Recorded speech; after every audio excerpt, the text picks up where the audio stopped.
where would you start? Because I think in your book you talk about 5 stressors that are actually pretty good for us. Yeah. Yeah. Well, exactly. So what I try and do in the book is really reverse engineer Mm-hmm. how we were meant to live, because we have molecular and cell-based technology right now that's helping us understand our body in an unprecedented way. Yeah. And sadly, it's creating a widening gap between healthcare delivery and what we're understanding in science. You feel right? like the translational gap is increasing rather than 100%. closing? 100%. And to me, this is really the heart of why I wanted to write the book. And ultimately, what we're trying to do by making the cellular health is we're trying to regenerate the body. Mm-hmm. And in this process of reverse engineering, what I really wanted to understand is how do we activate our core defenses? Mm-hmm. And we have the ability to make our cells healthy because we can do what I term the 4 R's. We can resist damage Mm-hmm. by ramping up our natural ability to kind of moderate inflammation, Mm-hmm. reduce oxidative stress. We can recycle cells through the process of autophagy, Mm-hmm. right? We're taking our cells to a junkyard and Yeah. we're kind of using and salvaging what we can, and we're scrapping what we can't salvage for Mm-hmm. energy.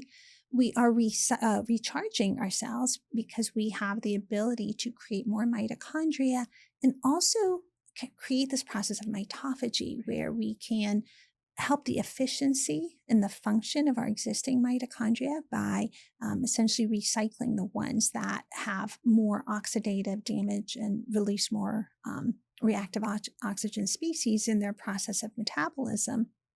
And we have the ability to repair. So we can repair DNA, we can repair proteins. So essentially resist, repair, recycle, recharge.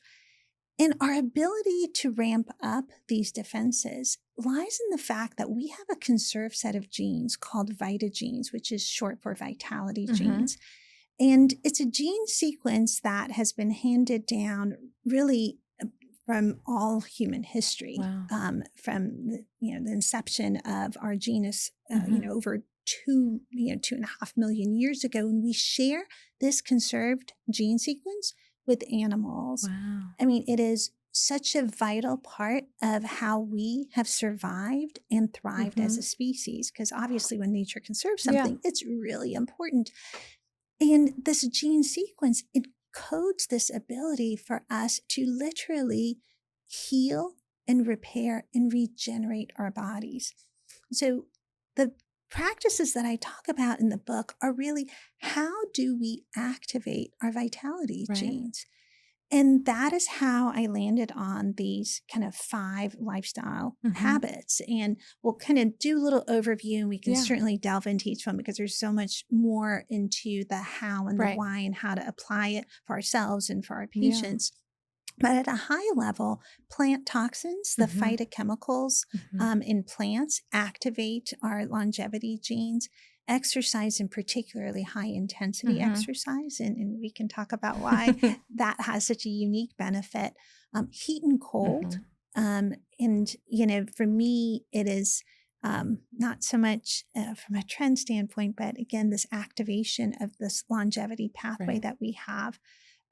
Fasting, but more in a time-restricted fashion. I think the word fasting can mean so many things, and what I advocate for is more time-restricted, because the crux of hormesis is that the stressor should be mild to moderate, followed by recovery. And that's exactly what we do when we do time-restricted eating. Right. Because during the stress, our bodies go into a stress-resistant mode where we activate these longevity pathways in the healing. And it's in the period of recovery that our bodies remodel and rewire themselves. So time-restricted eating creates this natural daily cycling between resistant mode, ramping up these disease defenses, then recovery where we're preferentially, feeding and proliferating healthier cells. And I advocate for doing it in a circadian pattern that aligns with our circadian biology. And then the final stressor that I mentioned is cognitive challenges and psychological challenges.